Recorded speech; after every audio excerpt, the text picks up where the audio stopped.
Welcome to the Nonprofit Compliance Brief, where we explain charitable solicitation and multi-state fundraising requirements in clear, practical terms for nonprofit leaders and finance teams. This podcast is produced by Ironwood Registrations. It is really great to be here. Yeah, we're thrilled to have you.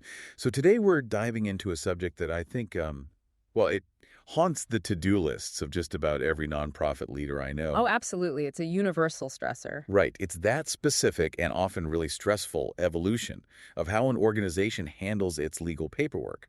Specifically, we are talking about that tipping point where, handling it in-house stops feeling like a smart, scrappy, cost-saving measure. And starts feeling like a massive liability waiting to happen. Exactly. It just becomes a risk. Right. And I think it's really about recognizing the life cycle of compliance. Most organizations, they start in one place and they end up in a completely different one. But they try to use the same systems for both. Yes, exactly.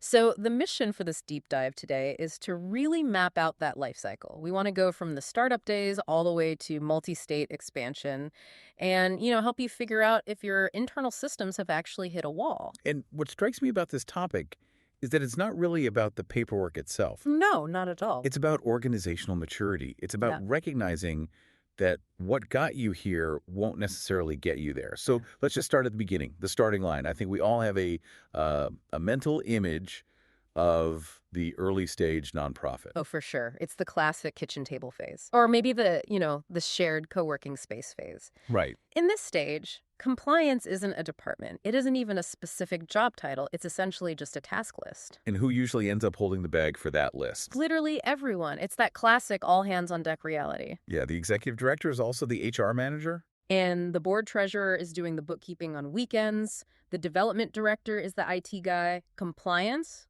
which means filing those initial charitable solicitation registrations, just gets added to whoever has the bandwidth on a Tuesday afternoon. And to be fair, at that stage, it usually works. It does work, and it is important to acknowledge why it works so we don't discourage people who are in that phase right now. Right. We're not saying it's bad. No, it works because the scope is naturally narrow.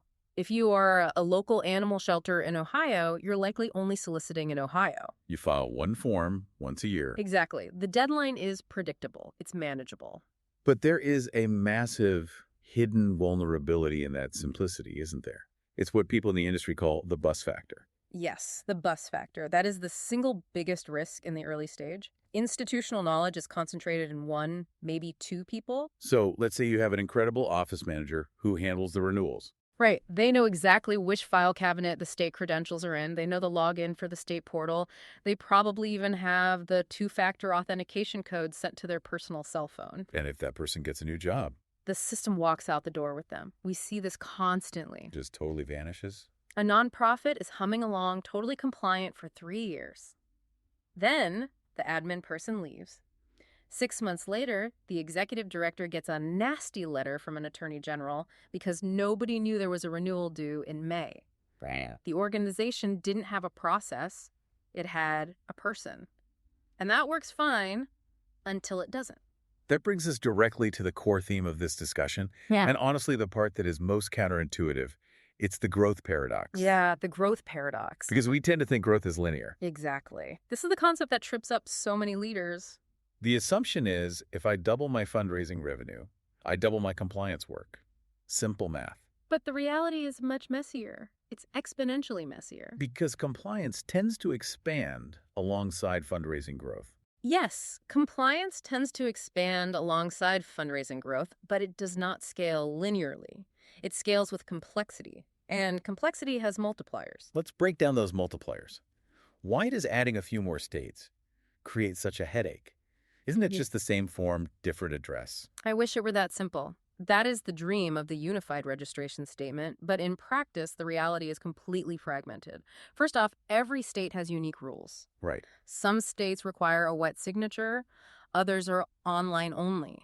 And the financial requirements change too, right? Huge variations there. Some require a specific type of financial audit once you hit $500,000 in revenue.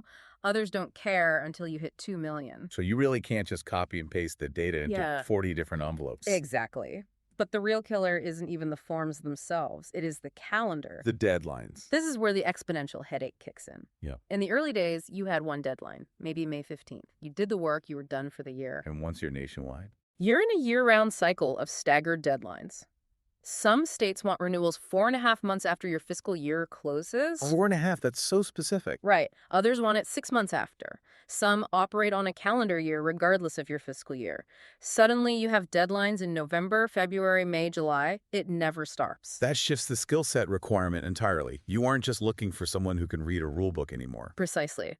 The challenge shifts from comprehension, understanding how to fill out a form, to coordination. You're managing a massive web. A web of deadlines, data inputs, evolving financial requirements, and doing that while trying to run a fundraising gala, that is where the internal team breaks. Okay, so that is the theory of the growth paradox. Yeah. But I want to get practical for a minute. If I am an executive director or a CFO listening to this, how do I know if I'm there? What does it look like on a random Tuesday when the system is actually failing? Well, it usually isn't a catastrophic explosion. It's a slow erosion of efficiency. But there are red flags, diagnostic signs that your internal capacity is stretched too thin. What's the first one? The first one is what I call the scramble. The scramble. I feel like anyone who has worked in a nonprofit knows exactly what that feels like. It is that distinct feeling of panic. If document gathering is always a last-minute emergency, that is a red flag. Like frantically searching email threads. Yes. If every renewal feels like a fire drill where you are frantically emailing the accountant and the board treasurer 3 hours before the state portal closes, your system is broken. Because compliance should be boring. It should be totally predictable. If it's exciting, you're doing it wrong. What about how the data is tracked? I imagine spreadsheets play a big role here. Spreadsheets are great until they aren't. Right. If your compliance system consists of Post-it notes on a monitor, a spreadsheet that hasn't been updated since the last board meeting, and calendar alerts on someone's personal iPhone, You are in the danger zone. you really are. Because if that spreadsheet gets corrupted or the person ignores the alert, You miss a filing. and missing a filing isn't just a small fine, it can mean losing your certificate of good standing. Which brings up the opportunity cost. That's something we often overlook. The cost isn't just the late fee. It's what you can't do because you aren't compliant. Exactly. Imagine you have a major grant opportunity. You have done the work, written the proposal, cultivated the relationship.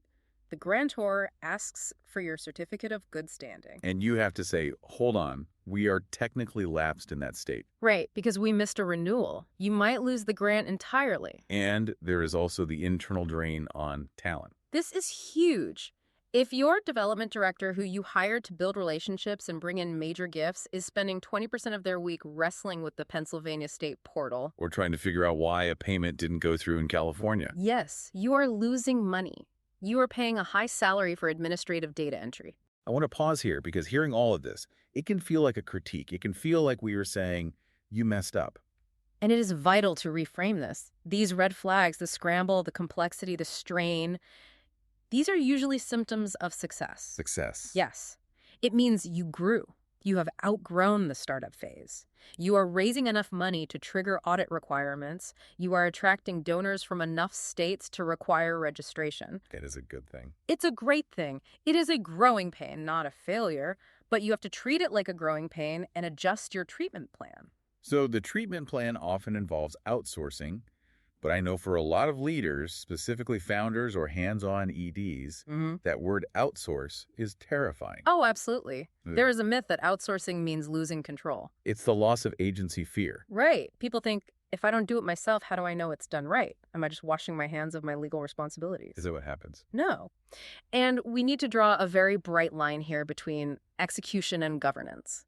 Okay, execution versus governance. Outsourcing changes the execution. It does not remove the governance. Break that down for us. What actually stays in-house? The oversight, the fiduciary responsibility. The board and the executive director are still the captains of the ship. They are responsible for ensuring the organization is compliant. They review the reports. They sign the Form 990. So what are you actually handing off to the external partner? You are handing off the friction, the administrative execution, the filing preparation, the deadline tracking. All the manual stuff. Yes, the regulatory correspondence. Answering those letters from the state asking for clarification on line 17, you are handing off the coordination of documents. There's a great analogy for this. It's like the car mechanic. It is the perfect comparison. If you own a car, you are the driver. You decide where the car goes. You decide how fast to drive. But you hire a mechanic to change the oil. Exactly. To check the brakes and ensure the engine doesn't overheat. You don't lose control of the car just because you aren't the one under the hood with a wrench. No. Outsourcing compliance is hiring a mechanic for your fundraising engine. You want to focus on driving on the mission, not on reading the technical manual for the transmission. So let's talk about the tipping point, the decision matrix.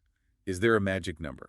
Do I wake up one day with $2 million in the bank and say, time to outsource? It is rarely a specific dollar amount, though revenue is a factor. It is more about organizational maturity and geographic footprint.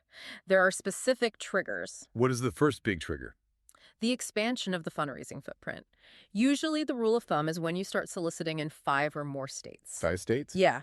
Once you cross that threshold, the administrative burden of tracking distinct deadlines starts to outweigh the cost of hiring help. Because at 5 states, you probably have deadlines in different quarters, so it becomes a constant buzz in the background. Right. Another trigger is the audit requirement. Ah, yes. Once your revenue hits the level where states require audited financial statements, usually around the $500K to $1 million mark, depending on the state land, the scrutiny level goes up. You can't just wing it anymore. No.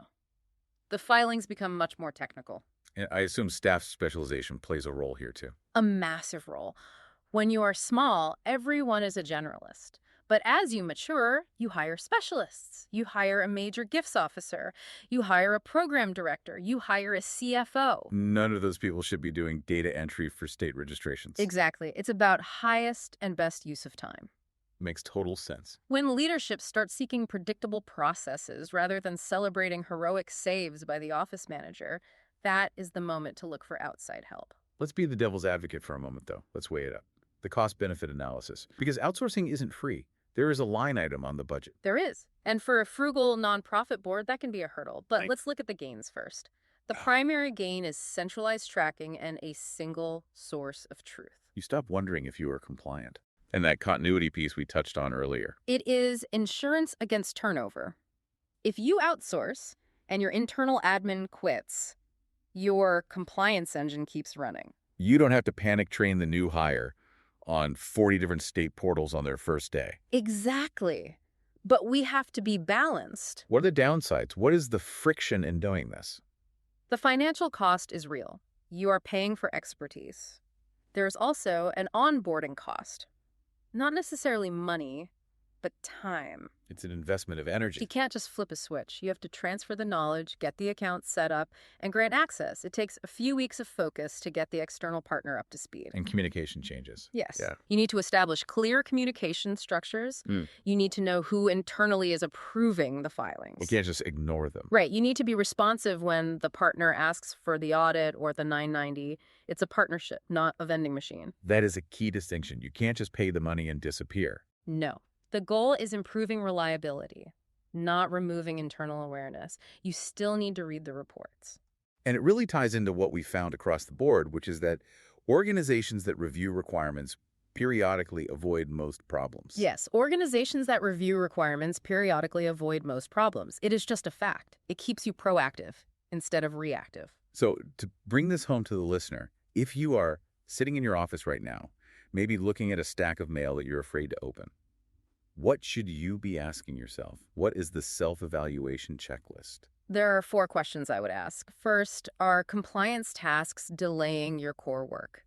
Is fundraising slowing down because you are stuck in paperwork? Second, Do your deadlines feel unpredictable? Do they surprise you? If you are ever surprised by a government deadline, your system is failing. Is your institutional knowledge concentrated in just one person? If Susan leaves tomorrow, are you in trouble? and the last one. Are the filings becoming difficult to coordinate? Are you getting rejection letters or requests for more information because you missed a detail? If the answer to most of those is yes, Then it is time to consider a change. And remember, the ones who ignore the friction are the ones who end up with the Attorney General letter.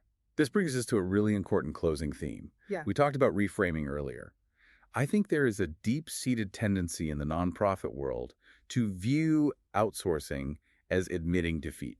Like, We weren't smart enough or hardworking enough to handle it. That is such a common misconception, and it is completely backwards. Outsourcing isn't a response to failure, it is a sign of operational maturity.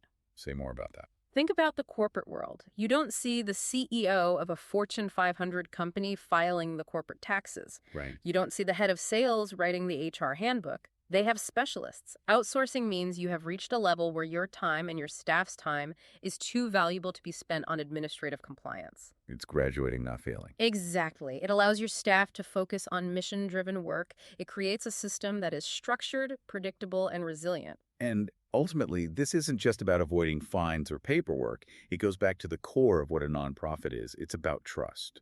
It is. I want to leave our listeners with this thought. The most effective systems are those that create clarity and confidence for donors. Absolutely. Think about that.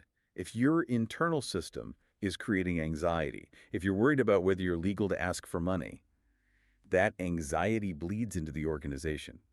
It affects how you write grants, how you speak to donors. But if you have a system that creates confidence, that projects outward. If your internal system is creating anxiety instead of confidence, it might be time to evolve. Well said. Compliance responsibilities evolve alongside fundraising and organizational complexity.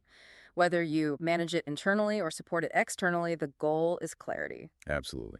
Well, that wraps up this deep dive into the world of compliance outsourcing. Hopefully, we've made the decision a little less daunting for you. Indeed. It's all about finding the right fit for where you are right now. If you found this discussion helpful, you can find additional compliance guides and visual resources at ironwoodregistrations.com.